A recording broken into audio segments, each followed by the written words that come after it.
All right, so today's class, so welcome everyone who is coming in. Today's class is a little bit different from your more traditional like intro to R programming class. So first, thank you for attending. I have no idea how you got this link, but thank you so much for helping me go through and trying to test to see or trying to make educational materials a little bit better for people in general. Today's class is primarily focused around tidy data. And so there's going to be a few things like how to load up a data set that I will cover very, very quickly, but we won't be able to go into a lot of that stuff in a lot of detail. So we'll focus just on the tidy data concepts. And for tidy data, this is really like the first introduction to like cleaning data, right? So this course or this part or this workshop that we are covering today is really like 1 hour extracted out of a 6 hour class. So that's why some things we're sort of starting in the middle. So if you're very new to R, you might get a little lost, but hopefully I can try to help catch you up. But traditionally, before we would have shown you how to load up data and talk about like what a good data set looks like. And this is really going to be the first time where we're going to explore and actually work on clean data set and go through the process of doing it. So if you haven't already, please sign in because I am going to go through a set of exercises with everyone, and we'll take a couple of minutes to work on that. And then we will start off with the rest of today's class and exercises.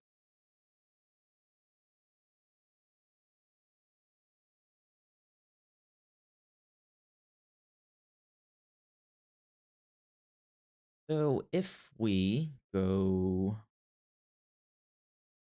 here, what you should see is a Google Sheet, and whatever you put in to that sign-in sheet would have shown up in column B. And what I would like everyone to do is go click on the link that says pre-workshop, and we will work on the first example, which is the pre-workshop example. It's going to ask you for the little ID thing again, and that's hopefully you can find yourself there. If you do forget what your ID was, I'll put into the bottom right-hand corner. It is a combination of the number of siblings, the first 2 letters of the city you were born, and the last 3 letters of your current street. And if you don't see yourself there, just let me know in chat and we can go get that sorted. I'm essentially live putting all of that sign in information. Um,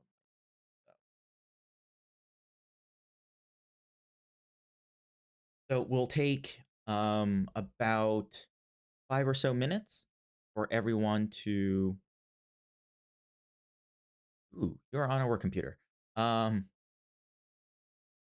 that is fine. If you can't actually actively participate in doing the exercises, don't worry about it. I believe if you are, hold on, give me 1 second. I need to think about this.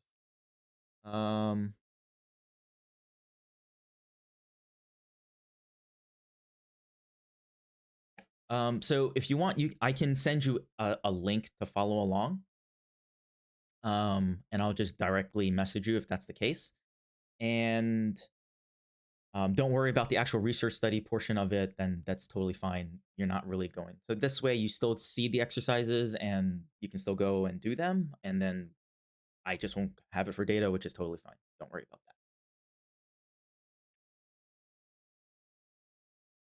So hopefully,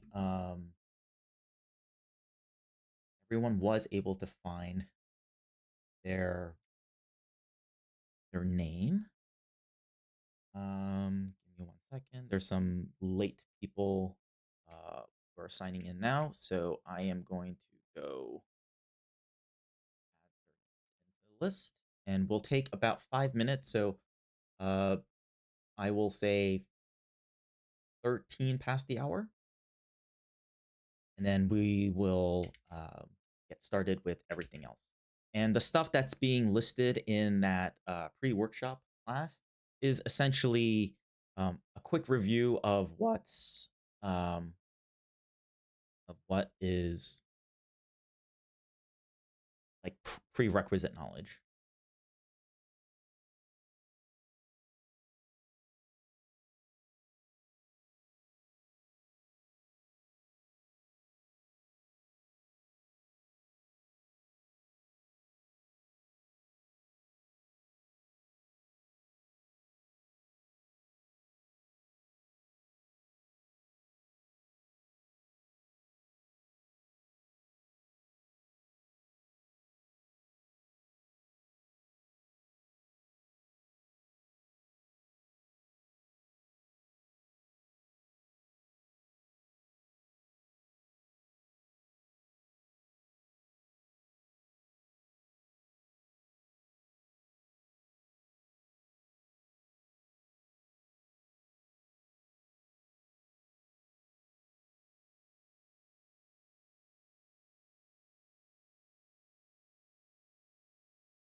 The other thing, it's just going to ask you for, if you look on the left-hand panel of the exercise question, there's going to be multiple exercises.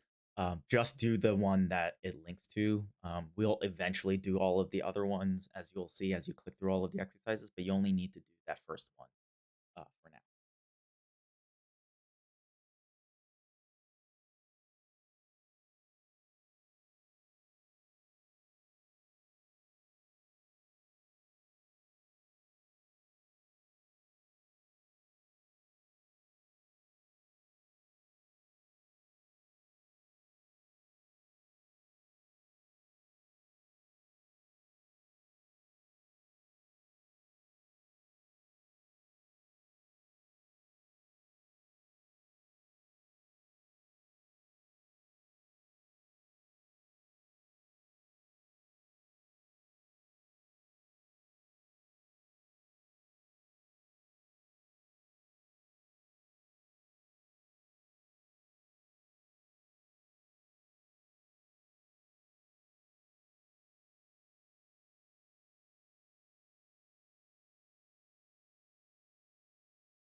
Okay, so let's very quickly go through this exercise. Um, So it asked us to load up the tidyverse and read Excel libraries. So in the little and prompt, our prompt at the bottom, what we could have done is run library tidyverse, and then library read Excel for us to read Excel files. If you want, you can, moving forward, you can always click this little button here to actually run the R code that you're in. The next prompt was read the Excel file in this location into a variable called tumor. So we can say the variable called tumor uses the read underscore Excel file,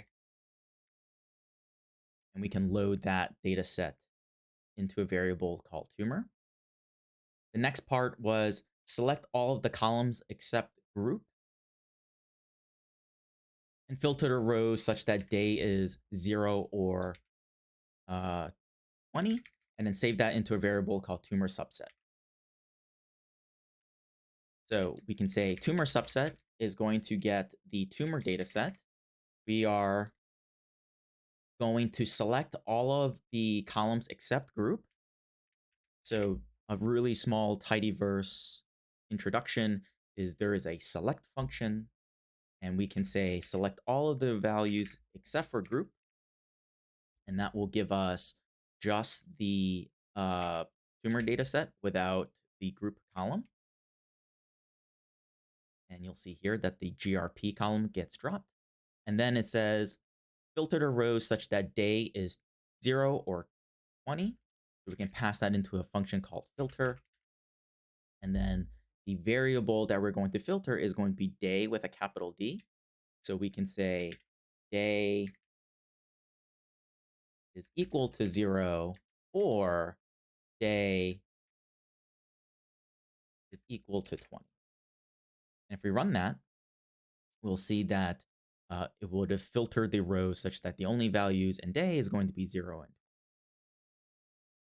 and then we want to compare the tumor baseline sizes for this data set. So a little background, this is a study where a bunch of different treatment groups were provided and then the size of a tumor was measured. And so now we want to see, hey, for each one of these treatment groups, was there a difference in size from baseline or day 0 and then 20 days into the study? And so we can say tumor data set,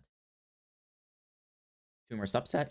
The trick here is knowing that this is using the group by function. And then in here, it says to calculate the average tumor size for each value of group and day. And so we can say group, GROUP, day. And I realize there might be a typo there. It should have been GROUP, not GRP.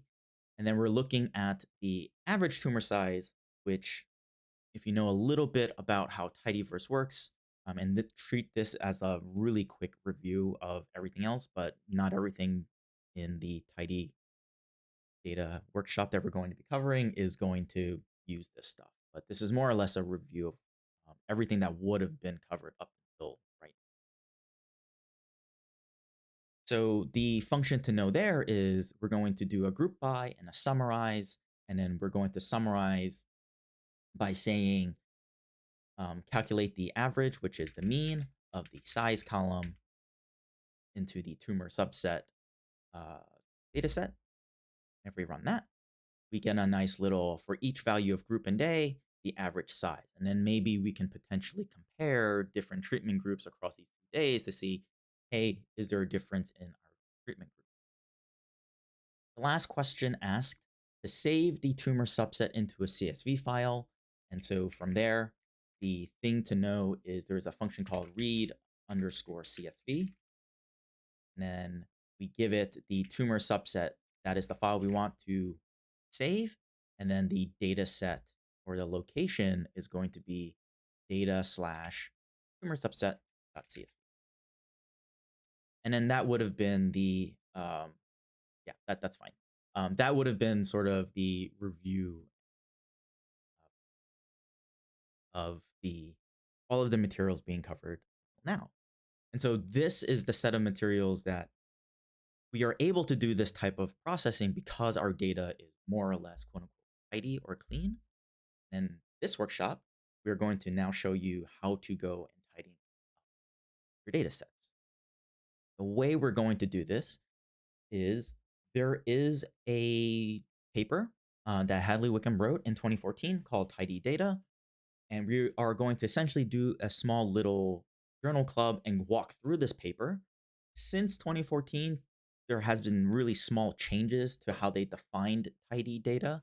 So we'll use more or less the modern definition or the current definition, but we'll still walk through the paper mainly because there are nice figures that I can screenshot show as an example and stuff.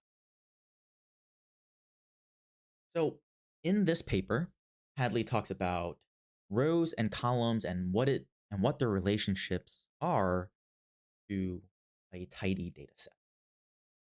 And so this is one mock example. You can see here in each row, we have a person, and then we have two columns, one for some arbitrary treatment A and some arbitrary treatment B, and then some value.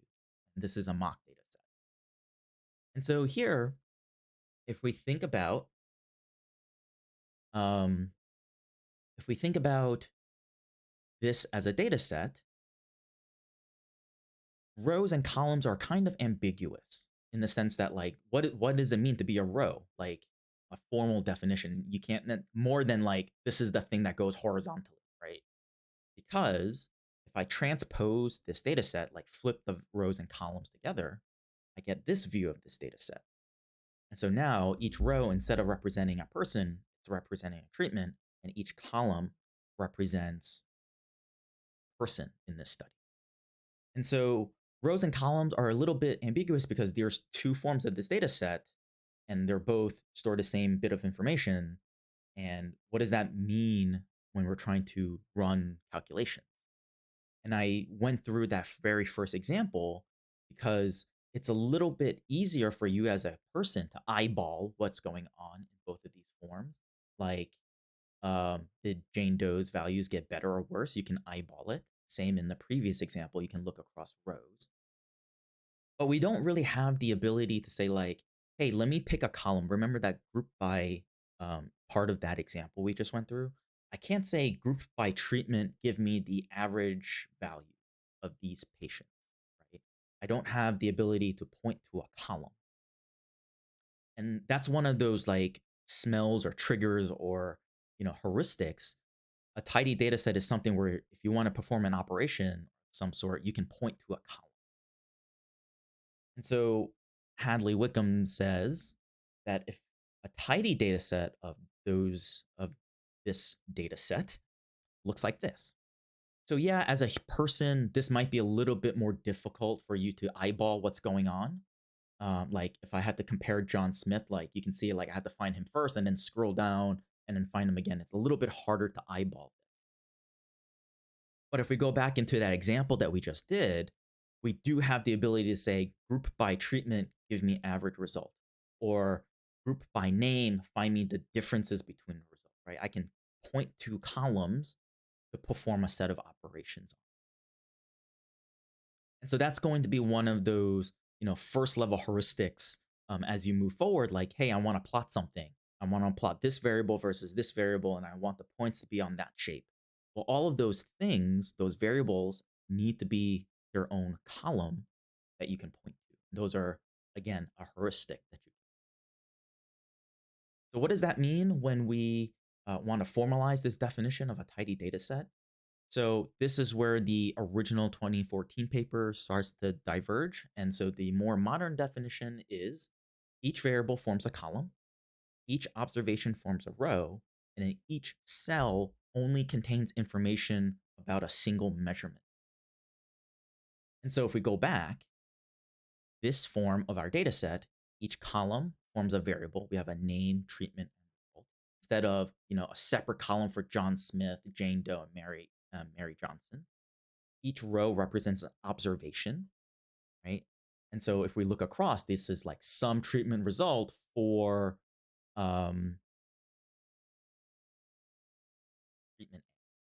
And each value or cell, and if you think about this in Excel world as well, like each cell should only represent one thing, right? So this number 3 represents a result value. It doesn't represent, it's not multiple things are contained in this particular cell. And I'll show you, and I'll go into more detail about what that looks like when that rule is broken um, in about 30 minutes.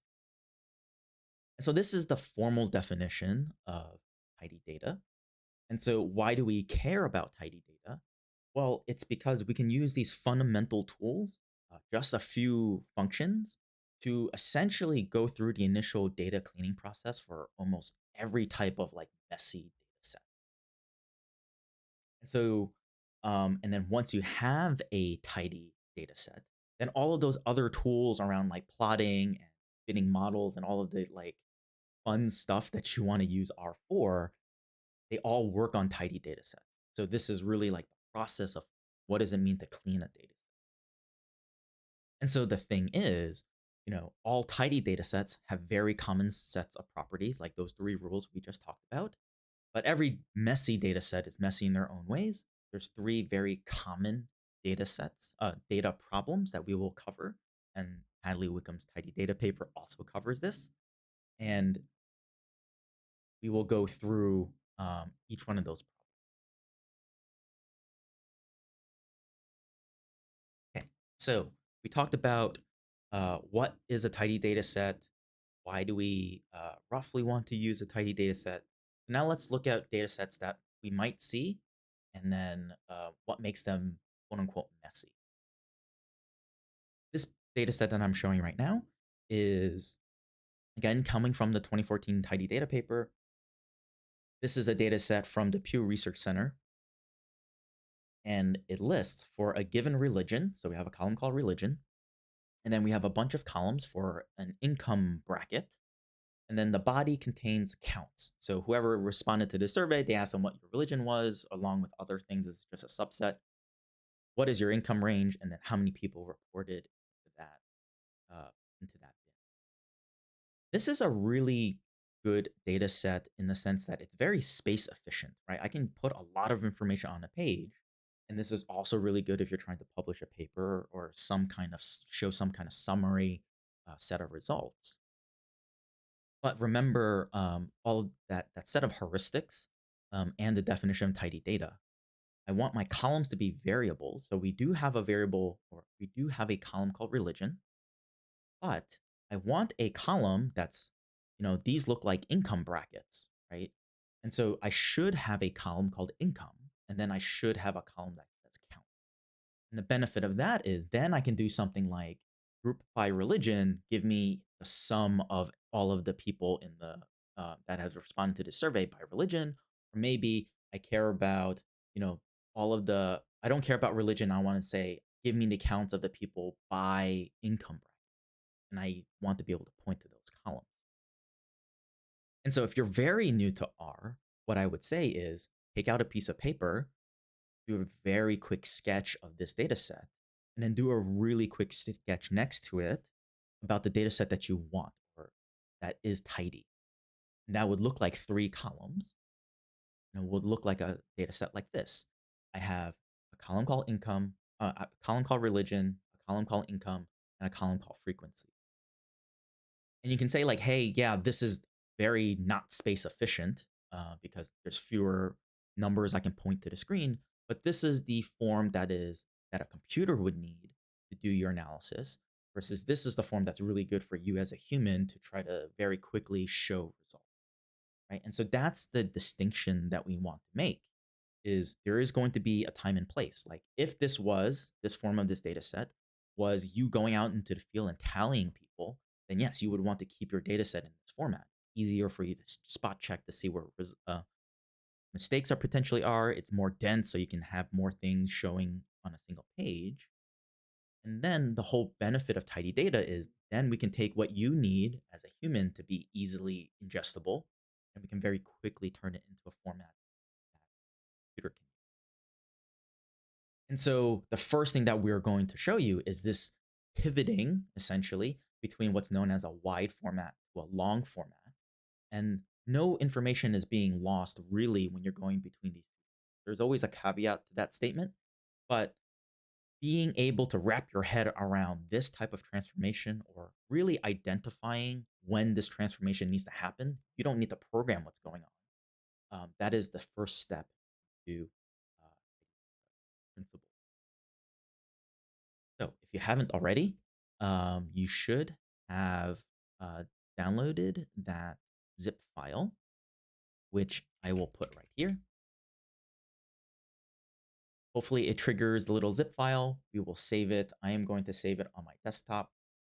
And then the other thing, go to your computer and make sure that it is extracted because it is a zip file. Computers these days do a really good job with making our lives easier, and people forget that they need to actually go and unzip things. Once you're there, in the top right-hand corner of our studio, you can open a new project, navigate to where that um, folder that we just unzipped, and then you can open up this RStudio project file. What should happen is RStudio will reload. Um, Let me change the color. I don't know why I did that. Actually, I know why. RStudio will reload, and you should see this thing on the top right hand corner that says ds4biomed dash learner or learner. And then in here, we'll have the data sets that we'll use for this. So we'll open up a new um, R script on the top left corner, and we'll go through that first common data problem. So we'll load up tidyverse, library tidyverse, and we're going to load up a data set called tumor. We can use the read underscore CSV function, and this is going to be located in the data folder, and then there's a data set called tumor growth underscore long. We look at this data set. This is that very first example during the pre-workshop exercise of the tumor data set. Except now, if we think about tidy data principles, we have a column called group GRP ID. So that's essentially demographic information about a particular patient. And then their tumor size from day 0 of the study all the way to day 28. And so our first task is this a tidy data set? What do we want? So let's say my question is, I want the average treatment group, average tumor size for each day in our treatment group. Well, we need day to be a column to point at, and we don't have that ability right now. So we know that there's something a little bit weird with this data set. The other heuristic or code or data smell, if you want to call it that, is if you look at the column names, they look like they all are all part of some kind of set, right? So this is going to be like day into the study. So I really want a data set that says group, GRP, ID, day, and then size, just like that very first example that we showed. How do we go about cleaning up this data set? The way we do this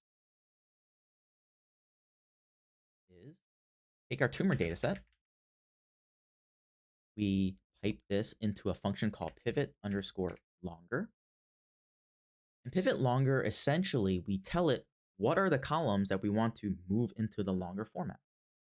If we could look at our data set, we want the column that's from 0, and then we want all of the columns from 0 all the way to the very end, right? All the way to the very end. So that very last column is going to be 28. So in here, we specify that range of columns that we want pivoted.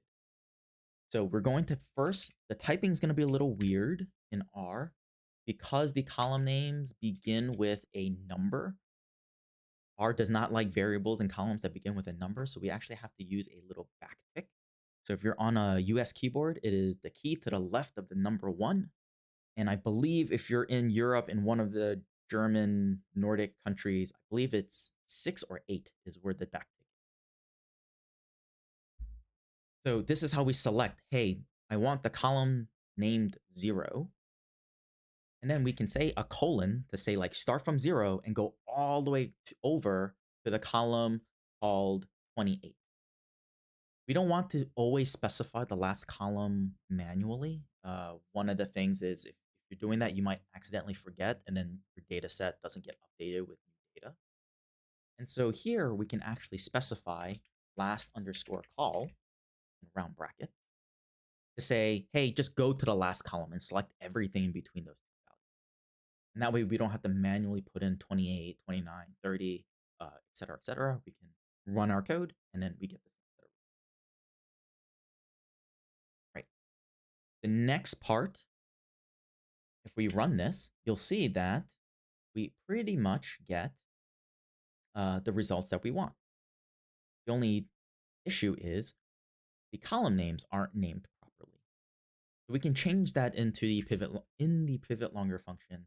We can say names underscore 2 is going to equal day. And then values underscore 2 is going to be size.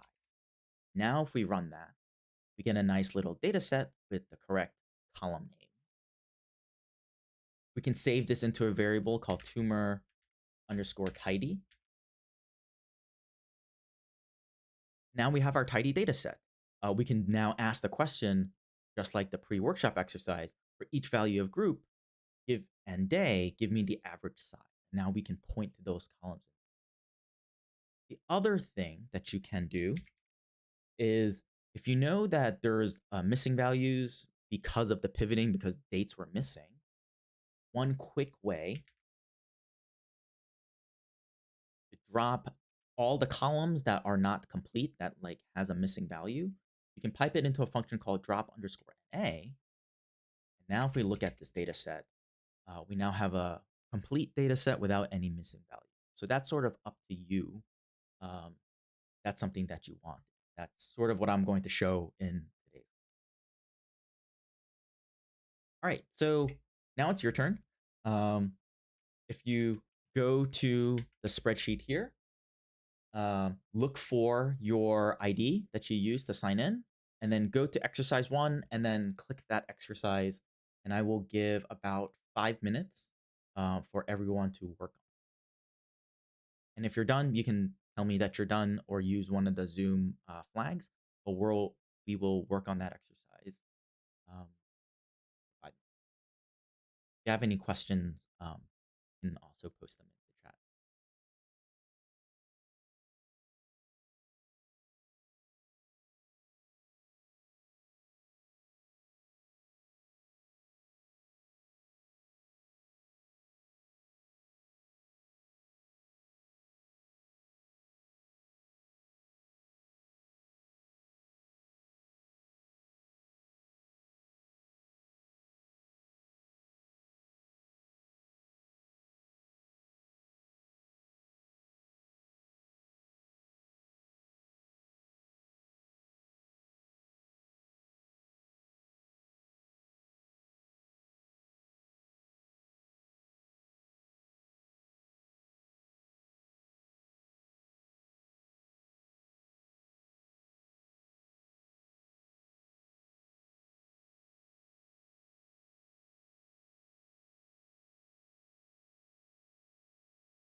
Yeah, so when you open up this exercise one, it'll point you to a survey. You'll essentially sign in with your ID again, and then there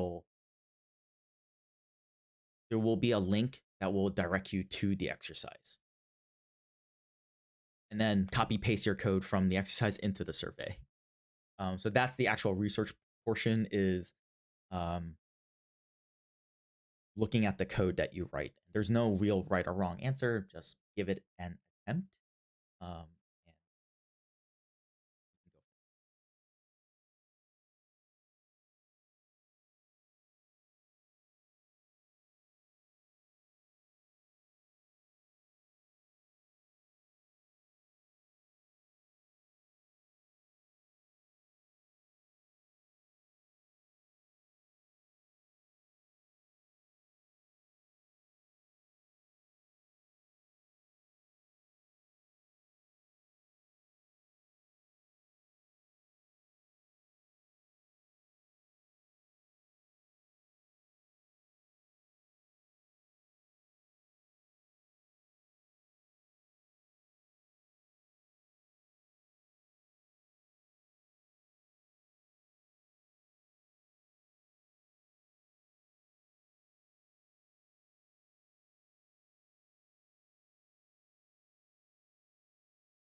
So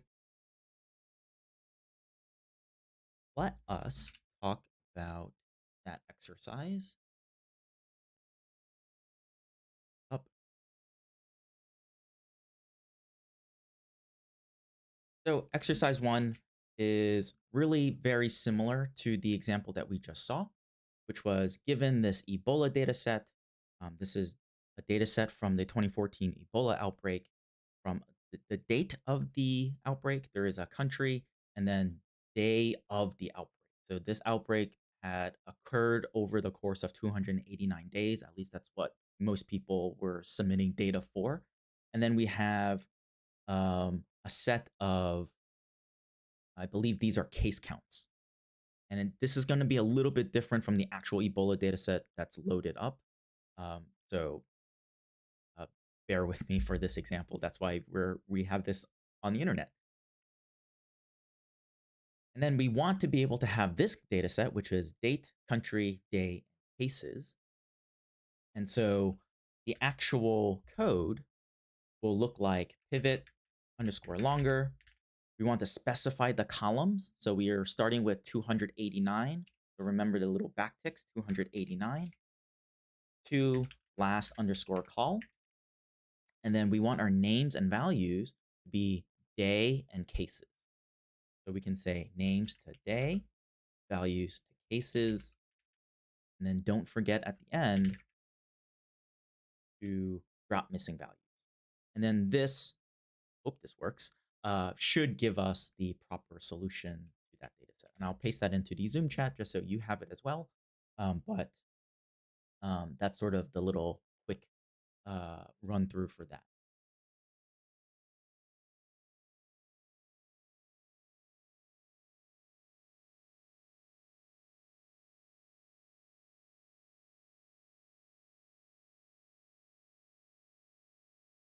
Second, reopen my slide deck. All right, so that's the first very common data problem that we'll have, which is identifying when um, column headers are values and not variable. And again, that goes back to the process of being able to recognize when you have a wide data set and when you can use a function called pivot longer to convert it into long. So another common data problem is one that's called multiple variables stored in one column. And when I said like that last thing where each value or each cell needs to only count or measure one thing, this is an example of that. And so this again comes from the Tidy Data paper. It is the data from the WHO for a given country and year, and I believe this is only the year 2000. We have males aged 0 to 14 to males unknown, and then the same thing, females 0 age to 14 to female unknown. And this is the count. And so if I pick any number in here, so for example, this 52 for the country AF, it is this 52 counts males aged 0 to 14. And that's the problem because I don't have an easy way to say, I want to only look at males or only look at females. Right now, this data set is set up in such a way where this 52, these values are tied to gender and age group together. And this is a format that's really common when you download health data sets from the government for whatever reason. And again, this might be what you need when you're out in the field collecting data because you're in an elementary school one day and a high school another. Like they'll have age groups, so it's just easier for you to tally. So if we're thinking about cleaning data, think about draw out and sketch what are the columns I want. I want a column called country, a separate column called year, a separate column called gender or sex, and then a separate column for age group, and then another column for count, right? Those are the 5 columns that I want. And go and sketch it out on your piece of paper, especially if you're very new to this. I highly recommend you offload the thinking or all the pieces you're moving around in your head and sketch it out on paper. If you do that, the first problem that you'll know is very similar to a problem we just covered, which is if I look at these columns, they all seem to be part of some kind of set.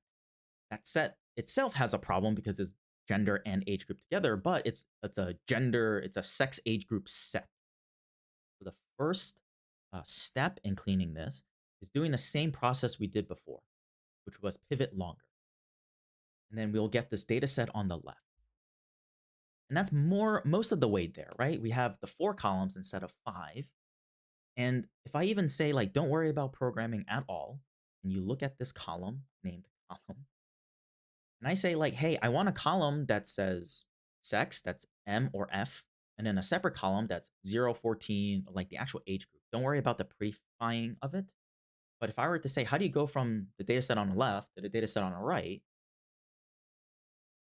There are many heuristics that you can use for this. One of them can be as simple as take the first letter, make it the sex column, and then take everything else and turn it into the age column. Another heuristic you can do is, pull out everything that's a number, like you can search for numbers and make that the age. The problem with that is we had that column called like unknown that was like MU. And so that heuristic wouldn't work for there.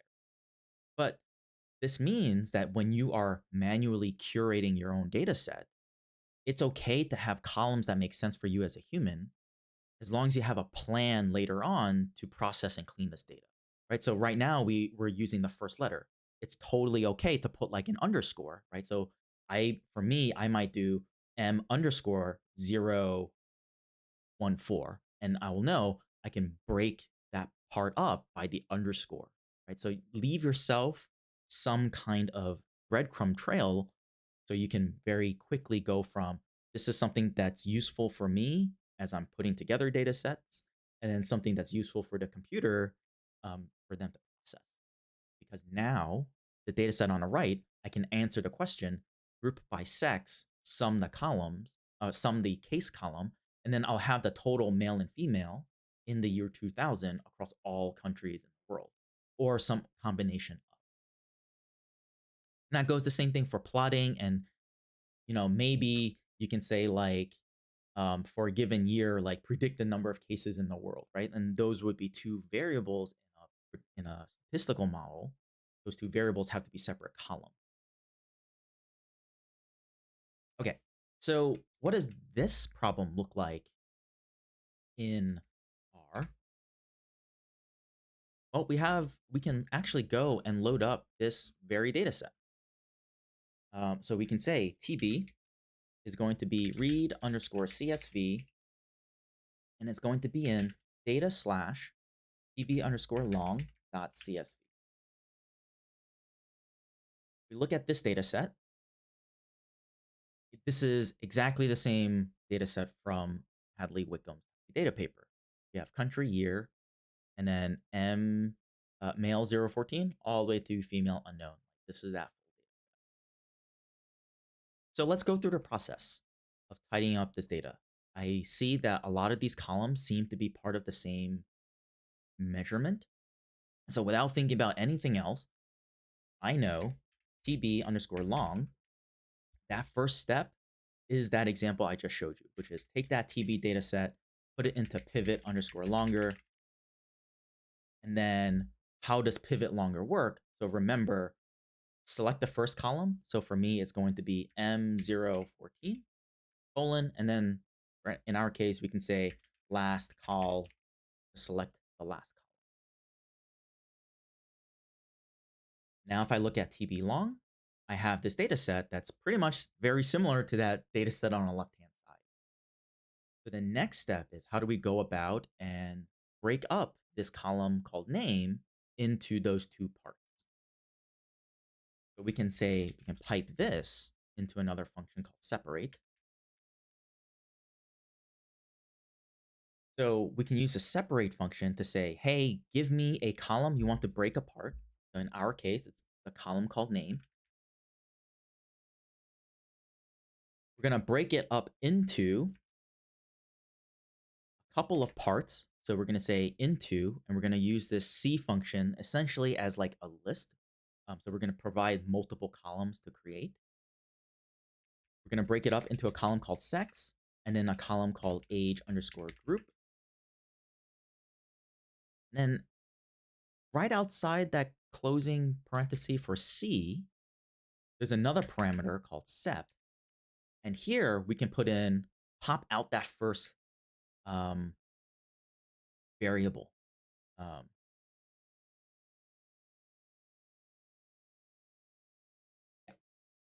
Pop out that first variable. And so now if I run this data set,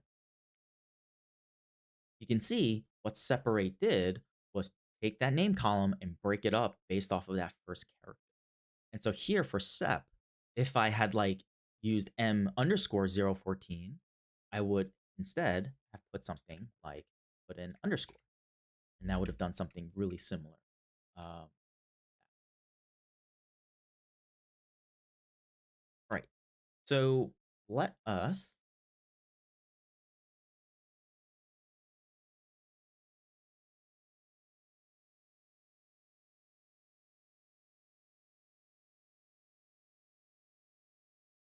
right. So let's go back to the little spreadsheet of all of our exercises. And then there's going to be an exercise called exercise 2, which is going to be very similar to that exercise, but we will take 5 minutes for you to walk through that version of the data set. It's going to be a different form of the Ebola data set. So it's going to ask you to tidy up a different format of the Ebola data set. And just so you know, when you click on that link, it'll ask you, it'll prompt you to a survey. You'll sort of sign in to the survey, and there will be a link for you to work on that. And don't forget to uh, paste in your solution to finish off the exercise.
Great. Let's go over this second question. This is a different view of the Ebola dataset.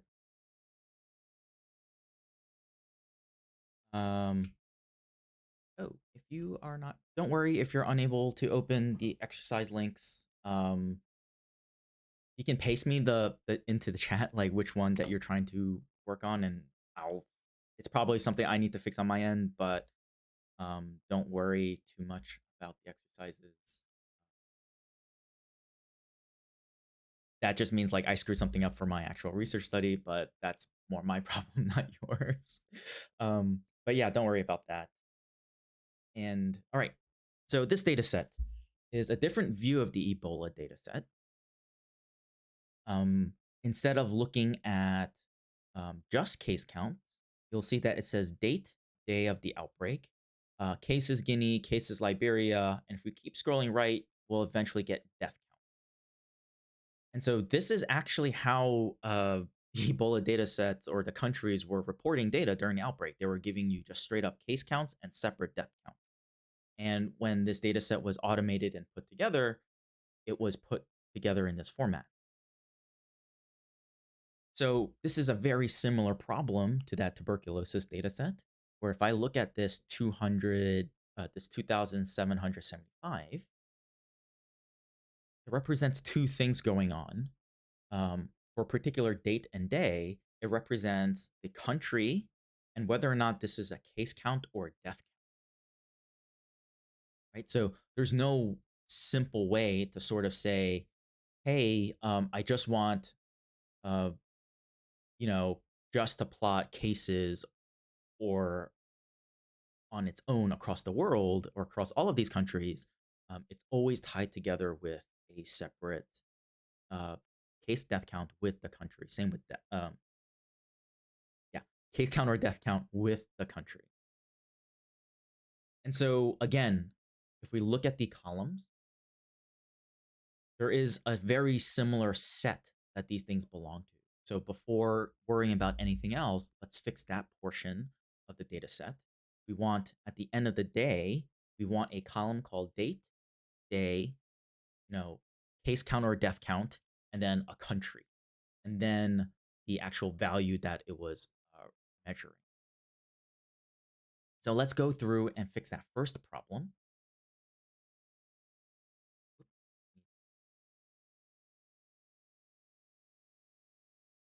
So we have our Ebola data set. The task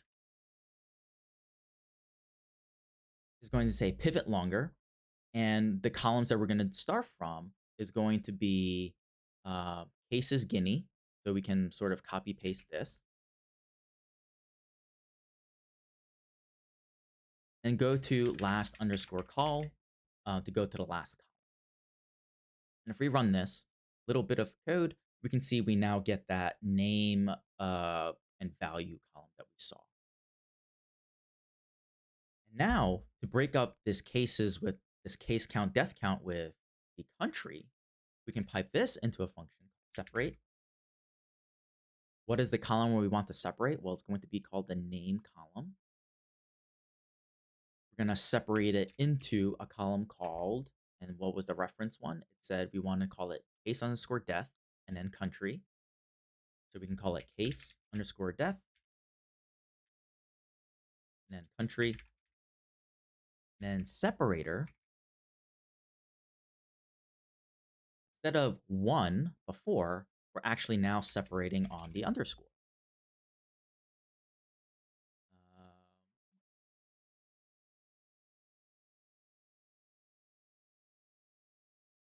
Then the last thing that we want to be able to do here is then pipe this into a function called drop underscore a.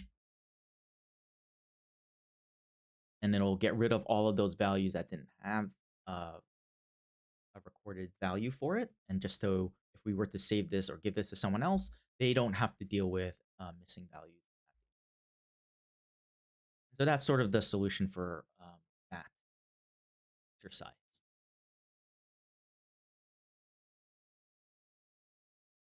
Last,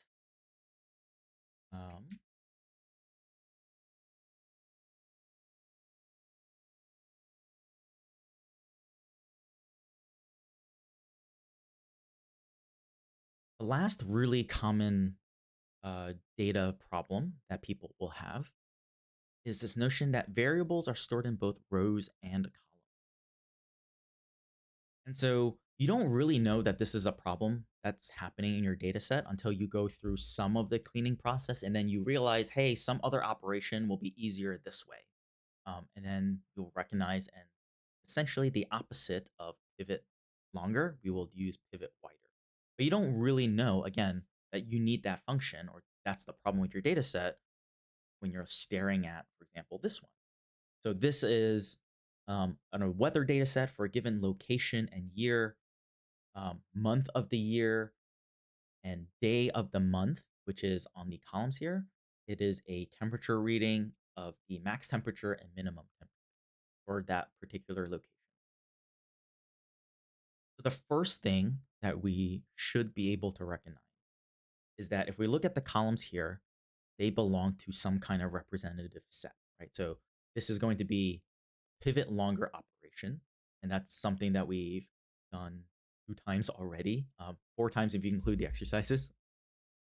And so without even worrying about, other potential data problems, let's just go fix this one first. And so I would want a column that's ID, year, month, day, element, and then temperature value. If we were to do that, barring the fact that they combined and made the data set like an actual date on the left, um, we have a long form of this data set. So how do we know that we have this other problem of variables being stored in rows and columns? Like, how do we know variables are being stored in rows? You ever end up in a situation where a bunch of values in a particular row are being repeated, that is a data smell or hint that maybe a column needs to be pivoted out. So if we do it this way, maybe like, okay, why is the value of 27.8 and why is there a whole bunch of repeats and then 14.5? Well, it's not because of the date, right? So before we were talking about pivoting longer, like the day of an outbreak or day into a study. That's like a unique identifier, right? That's like the observational unit or the thing that is being observed. But if we look at the element column, typically for a given date, we care about at the same time T max and T min. And so that is another hint or maybe a visual cue that you want to pivot out that element column. And if you're working in Excel, there's literally the function pivot table is what pivot wider is doing. So let's go through an exercise here. We're using pivot wider.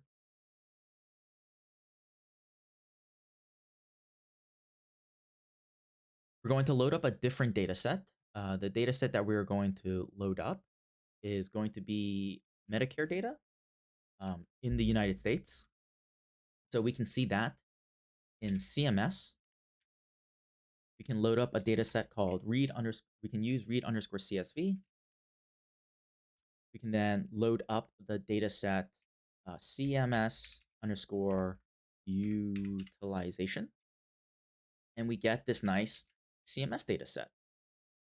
And so for a given state, ZIP code, variable, bunch of demographics, here we have whatever is being measured in variable. So we have per capita spending annual, per capita spending standard in dollar amounts, emergency department visits per 1,000 beneficiaries, then hospital readmissions percentage.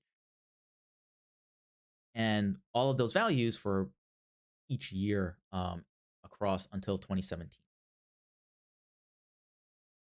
So, we talked about tidy data and all of that. The first thing, again, that you should be able to recognize is, hey, these columns look like years. So let's go and fix that. So we can say CMS long, and we can go fix that problem is CMS. We're going to pipe that into the function that we should have seen before. It's not brand new. Uh, pivot longer. And we're going to pivot longer those columns. It's going to start with 2007. And so again, remember, because it begins with a number, we're going to need a backtick. And then we're going to go to the last column. And since we're processing our data, we can give that column for year its name year instead of uh, variable or name. We can say names to year. If we run this, we look at CMS long. Well, the first thing you'll notice, we had almost like an order of magnitude more amount of rows. And that makes sense because we pivoted longer and it should be longer or has more rows. And now we have year and value. Great. So how do I know, again, there's this other problem going on in this data set, right? If we look at a bunch of these things, like, again, like a lot of values are being repeated. And they're being repeated because this value is really now measuring different sets of variables. So that's one way or one heuristic. Think about, hey, this variable column might need to get pivoted. Another thing that sort of hints at there's something wrong with this data set is, let's say I just want to take an average for whatever reason of this value column. Well, that ends up being a problem because this column, if we scroll down, because of this variable column, like, yeah, some of these values are in US dollar amounts. Other values are like counts, like number of visits, or it's really a rate, count per 1,000 people. And then other values are percentages. Like, so the unit in this column is not even consistent. So I can't really do anything with this column, right? I can't really say, give me the average of this column. That won't make, whatever set of results that is, that won't make any sense because, again, the units are not even the same. If I do want some kind of analysis for all of these values in this form of the data set, we can say group by variable, then give me the average value, and that would make sense. But just taking an average of the value column here, that's one of those heuristics that says maybe this isn't a data set that is fully cleaned because I can't just point to a column and that analysis or result will make sense. Now, given CMS long, we can then use the function pivot underscore wider, which is the opposite of pivot longer. Pivot wider takes two parameters. So if I look at the slide deck again, when I say I want one column, so in this case it was element, what's going to happen is each unique value of this column, so T max and T min, is going to be moved into their own separate column, right? So in our CMS data set, there's 4 unique values, so we're going to have 4 new columns. So that's the first thing we need to point out is what is the column that we want to use to pivot? Second value that we give into this function is when it does that pivoting, what is this other column that contains the values that it will use to fill in? And so in the example from the tidy data paper, we use this value column. So in our case, our names are coming from this column called variable. And then our values are coming from this column called, I believe it's called value, right? This last column is called value. So here we say values underscore from is going to come from variable called value.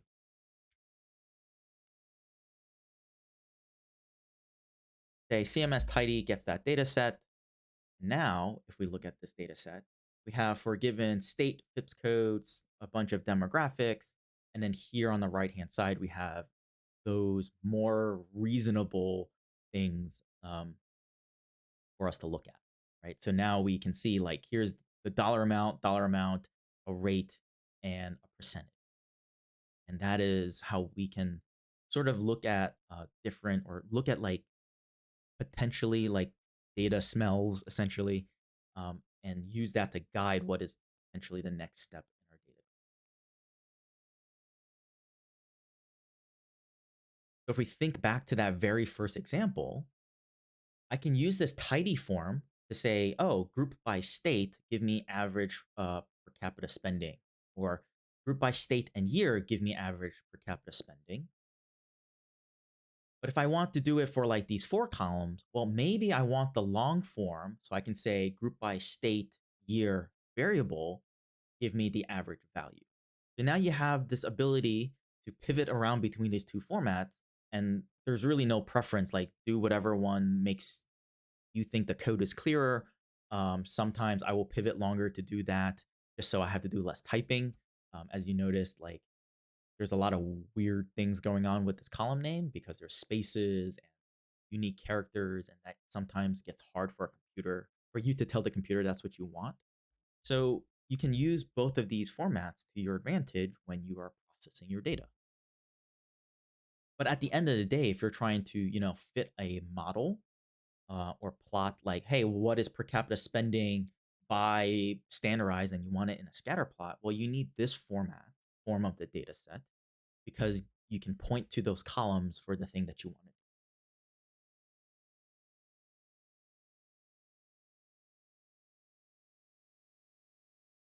All right, last example, or second to last example.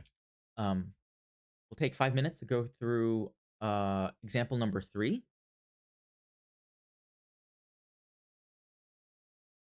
With that, I'll sort of slowly work on the conclusion for tidy data stuff, point you to a bunch of resources, and that should be the hour and a half. So we'll go through example number 3. We'll take that for a couple.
All right, let's talk about the third exercise.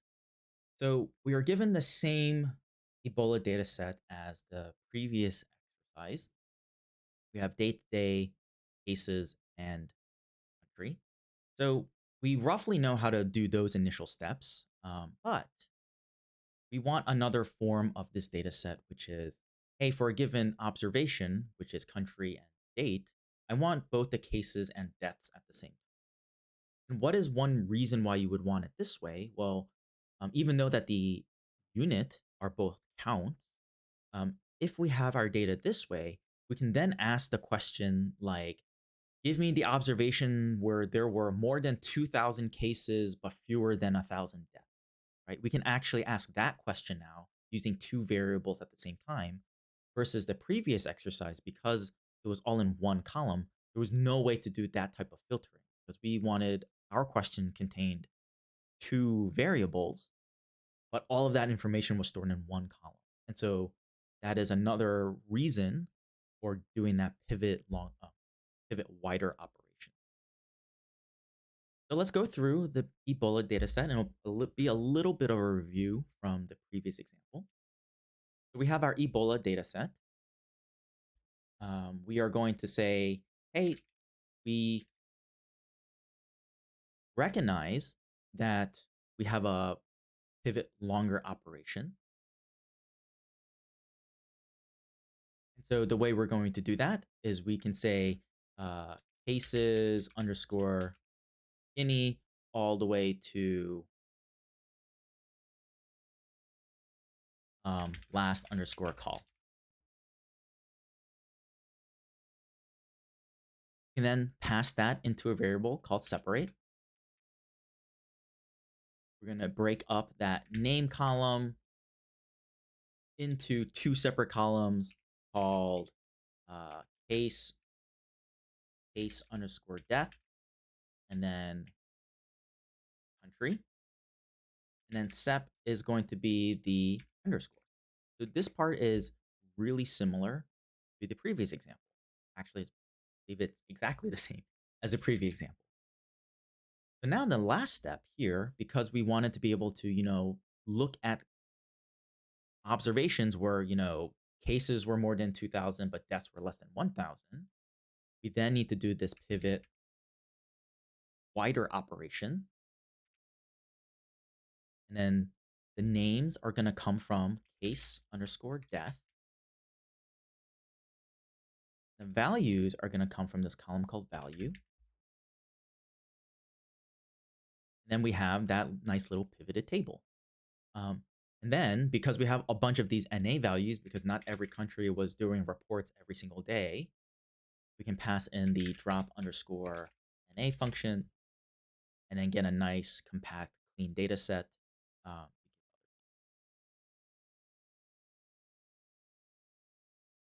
right.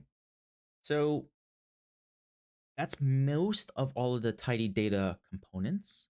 Um, hopefully you can kind of see why it's useful. When people talk about wrangling or processing or cleaning data, usually that pivoting step, this thing that we just covered today, is definitely one of those concepts that or steps that you will have to do. You'll probably end up doing more other really specific data processing. But once you can think of, hey, if I have my data set in this format, I can then point to it to perform this other calculation. That's most of the way there. And the reason for that is visualizations, models, whatever type of analysis all come from this core tidy data principle. And so I hope uh, this was an reason for you to think about tidy data or understand why it's helpful.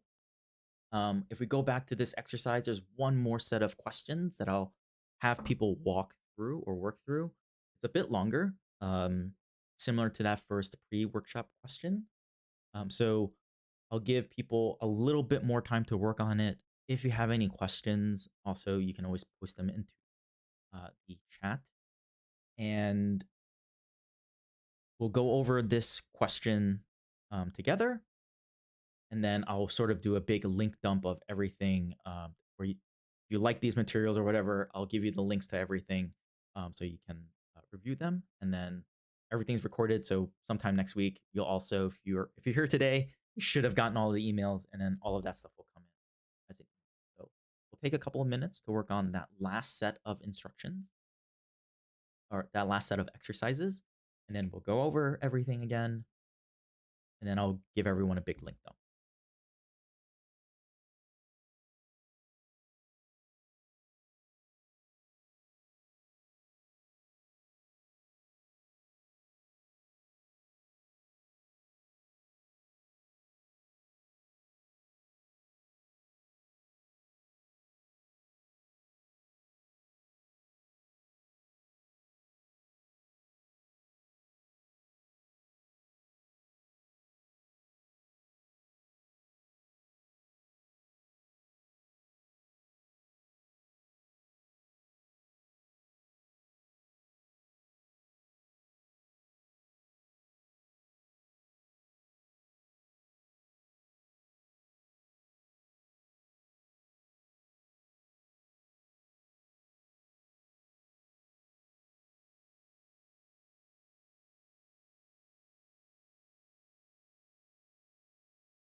right, I'll take another 2 more minutes before we go over the solution, and then I will sort of just give out the solution and then give a link dump.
Right, let's take a quick look at the solution since we're almost at 30 past the hour.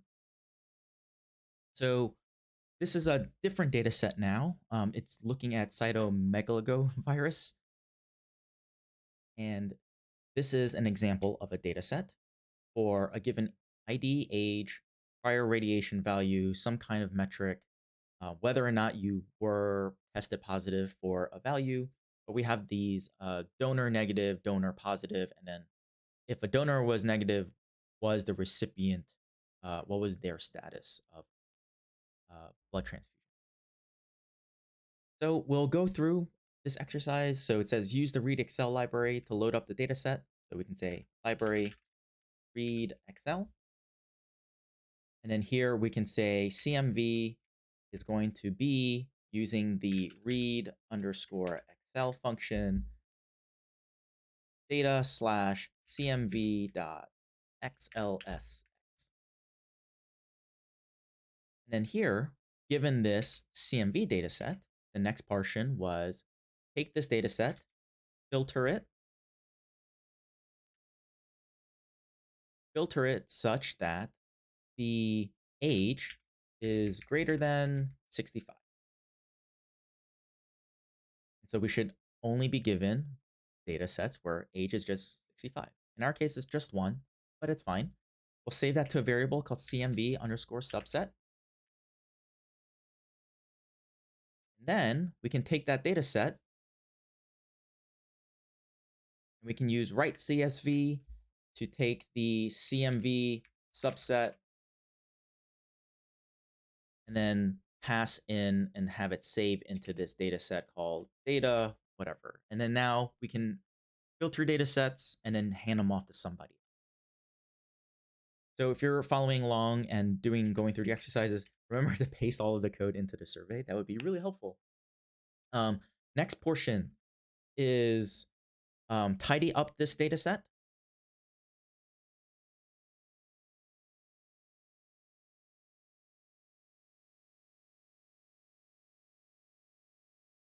So we'll take the CMV data set. This ends up being a pivot longer operation. So this is pivot underscore longer. We want donor status pivoted to recipient status. Sorry, donor negative to donor positive. Sorry, that was fine. Donor negative to donor positive, and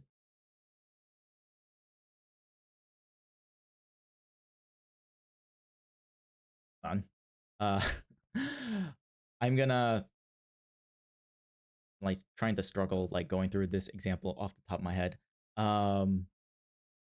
This is actually way more complicated than that than what I'm doing, but we're sort of at time. So if you need to leave right now, thank you for attending. I will give you the links to everything right now. So if you really want the slides, you can find here at this URL.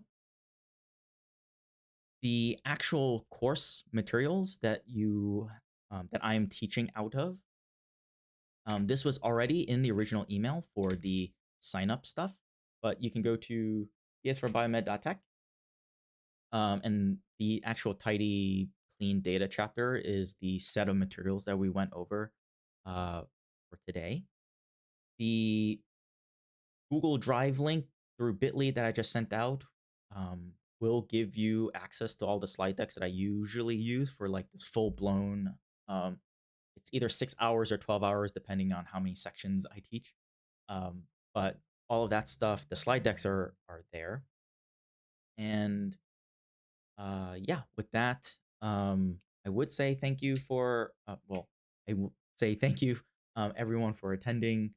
Um, the If you want, you can stick around and I will walk through the last bit of this exercise. But since we are at time, you are by no means obligated to stay here. And again, if you have any more questions, you can post them into chat. I understand that you might have a question or so you can do that.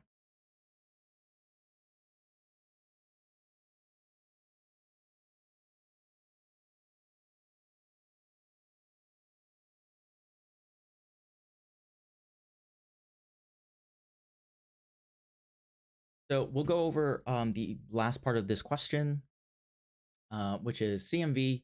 We will pivot into longer form.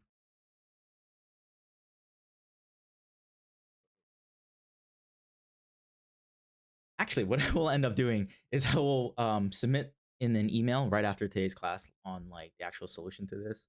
Live coding is difficult. So instead of trying to drag this on for like the next 5 or so minutes, I will submit everyone the actual solution through the email. So if you were here, you should have gotten all of the emails. Give me about a couple of hours and you'll get an email for the like recap of this class. And then sometime next week, I will give you the links again to all of the recordings for this class as well. All right. So with that, I'll just say thank you for sticking around, especially after 4 minutes extra. Um, and thank you for attending. And if those of you who did end up filling out the research study and all of that, also thank you very much for doing that as well.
Yep, I'll share everything in an email. Just give me like sort of an hour. I think I have a meeting as well. So just give me about like a couple of hours and I'll send everything.